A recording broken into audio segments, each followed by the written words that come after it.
यवतमाळच्या नेहरू स्टेडियमवर 10,000 विद्यार्थ्यांचा रंगणार शक्ती भक्ती संस्कार कुंभ।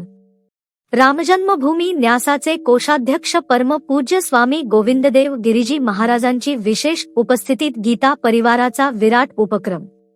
भारतीय संस्कृती, परंपरा आणि संस्कारांची ज्योत जगभर प्रज्वलित करणाऱ्या गीता परिवाराच्या वतीने येत्या सोमवार 9 फेब्रुवारी 2026 रोजी यवतमाळमध्ये एका अभूतपूर्व सोहळ्याचे आयोजन करण्यात आले आहे। शक्ती भक्ती संस्कार कुंभ असे या कार्यक्रमाचे नाव असून यामध्ये 10,000हून अधिक शालेय विद्यार्थी सामूहिक सूर्यनमस्कार आणि गीता पठणातून शक्ती आणि भक्तीचा जागर करणार आहेत। या भव्य कार्यक्रमाला गीता परिवाराचे संस्थापक, श्रीराम जन्मभूमी तीर्थक्षेत्र न्यासाचे कोषाध्यक्ष आणि राष्ट्रसंत परम पूज्य स्वामी गोविंददेव गिरीजी महाराज यांची पावन उपस्थिती लाभणार आहे। त्यांच्याच दिव्य मार्गदर्शनाखाली हा संस्कार सोहळा संपन्न होईल। सामूहिक सूर्यनमस्कार मध्ये 10,000 विद्यार्थ्यांद्वारे सूर्यनमस्काराची विलोभनीय प्रात्यक्षिके सादर केली जातील। गीता परिवाराच्या जागतिक अभियानाचा भाग म्हणून हजारो विद्यार्थी गीतेच्या 12व्या अध्यायाचे सामूहिक पठण करतील। शारीरिक स्वास्थ्याचे महत्त्व पटवून देण्यासाठी विविध देशी खेळांची प्रदर्शने यावेळी आयोजित करण्यात आली आहेत।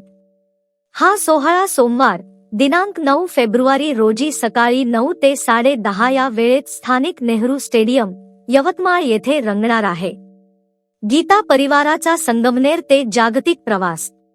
4 दशकांपूर्वी संगमनेरच्या पावन भूमीतून परमपूज्य स्वामी गोविंददेव गिरीजी महाराजांच्या प्रेरणेतून सुरू झालेल्या या रोपट्याचे आज वटवृक्षात रूपांतर झाले आहे।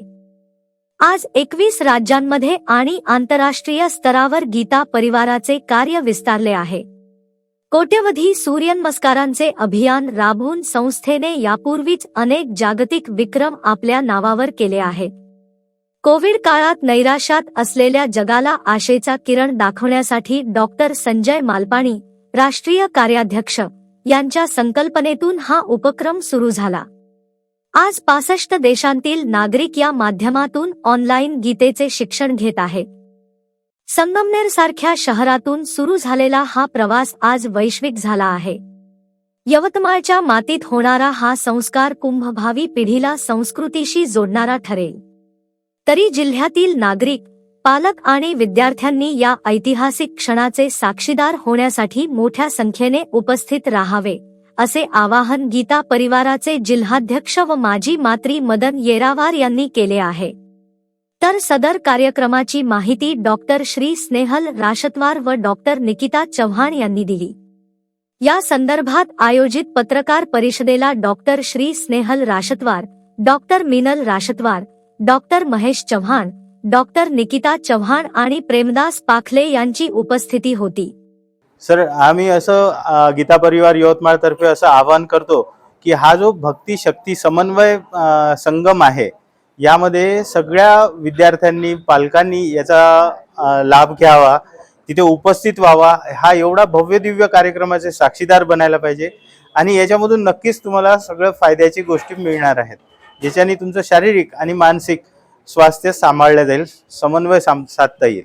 मी यवतमाळच्या सर्व शिक्षक, मुख्याध्यापक ना हे आवाहन करते की त्यांनी सर्व विद्यार्थ्यांना आवर्जून या कार्यक्रमासाठी नक्की घेऊन यावे। यामध्ये मुलांचा इतका फायदा होणार आहे, कारण योग आपल्याला सगळ्यांनाच माहिती आहे की नुसती शारीरिक नाही तर मानसिकरित्या सुद्धा आपल्याला किती लाभ देते। तर या मोठ्या भव्य जो कार्यक्रम होणार आहे याचे तुम्ही साक्षीदार सुद्धा व्हा आणि याच्यानंतर तुमच्यात येणारा फरक, तुमच्या मुलांमध्ये येणारा फरक, त्यांची होणारी योग प्रति आवड हे तुम्हाला नक्कीच जाणवेल। तर याच्यासाठी तुमचा सपोर्ट, तुमची साथ आम्हाला खूप गरजेची आहे। तर मी सर्वांना विनंती करते की त्यांनी नक्की आपल्या मुलांना, विद्यार्थ्यांना नक्की घेऊन यावे। हिंदी मराठी